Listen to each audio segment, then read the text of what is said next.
Hello दोस्तों, जय हिंद। मैं हूं रामनारायण कुशवाहा और आपका स्वागत है हमारे YouTube channel RK tech and trick में। दोस्तों, आज हम समझने वाले हैं कि जो मध्य प्रदेश पुलिस के जो फिजिकल चल रहे हैं उसमें जो बार बार रोजगार पंजीयन की समस्या सामने आ रही है और उसमें लगभग कई सारे स्टूडेंट या कई सारे अभ्यर्थी ऐसे हो रहे हैं जो कि रोजगार पंजीयन के कारण बाहर हो रहे हैं, वहां से आउट हो रहे हैं। रोजगार पंजीयन क्या है, रोजगार पंजीयन की पूरी प्रोसेस क्या है और ये किस लिए पहले बनाया गया था, लेकिन अभी इसका क्या यूज हो रहा है और इससे अभी जो मध्य प्रदेश पुलिस के जो फिजिकल चल रहे हैं इसमें दोस्तों जो समस्या आ रही है, कई सारे अभ्यर्थियों को रोजगार पंजीयन के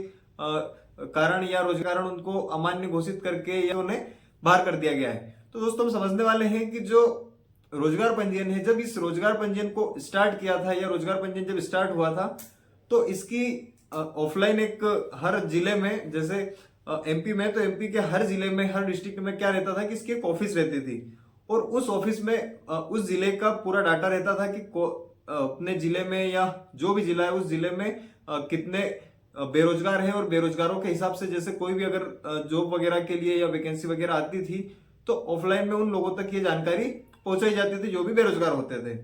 तो पहले क्या होता था कि जैसे अगर कोई बेरोजगार है तो अपना रजिस्ट्रेशन जाके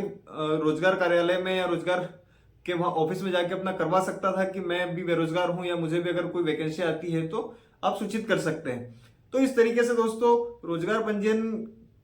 का स्टार्टिंग हुआ था, लेकिन रोजगार पंजीयन को जब ऑफलाइन चला तो उसके बाद अभी क्या है कि सारा जो रोजगार पंजीयन वाला सिस्टम है ऑनलाइन हो गया है और अब इसमें ऐसा हो गया है कि उसको रिन्यू करना पड़ता है। एक रोजगार पंजीयन एक्सपायर हो जाता है, फिर उसको रिन्यू करना पड़ता है। दोस्तों, इस बार जो मध्य प्रदेश पुलिस की जो वैकेंसी या भर्ती जो चल रही है 23-24 वाली, इसमें दोस्तों कई सारे स्टूडेंट या कई सारे अभ्यर्थियों के साथ ये चीज हुई कि जिस समय उन्होंने फॉर्म अप्लाई किया था उस समय उनके एक्सपायर थे और एक्सपायर को जब उन्होंने रिन्यू किया या रिन्यू करवाने के लिए उसकी साइट पर जाके कोशिश करी थी तो दोस्तों वहां पर क्या हुआ था कि दिक्कत आ रही थी और कहीं ना कहीं सर्वर वगैरह की प्रॉब्लम बार बार सब लोगों के सामने आई। तो जो भी नए कैंडिडेट थे उन्होंने क्या किया था कि जब किसी साइबर वाले के पास गए थे तो उन्होंने यही बोला था कि ये तो बाद में भी हो जाता है, अभी आप फॉर्म अप्लाई करवा लो और आपका काम हो जाएगा। जैसे मतलब इसकी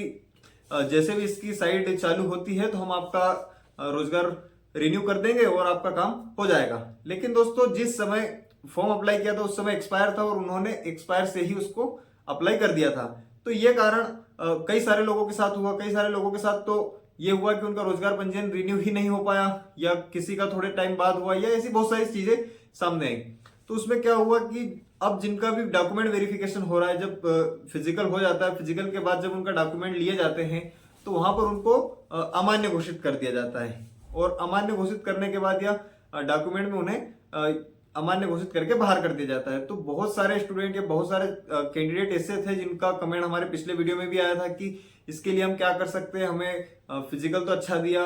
एग्जाम में भी नंबर अच्छे हैं, लेकिन अब इस बार ये प्रॉब्लम आ गई है तो हम लोग इसमें क्या कर सकते हैं, इसका कोई उपाय हो या कुछ भी इसका अगर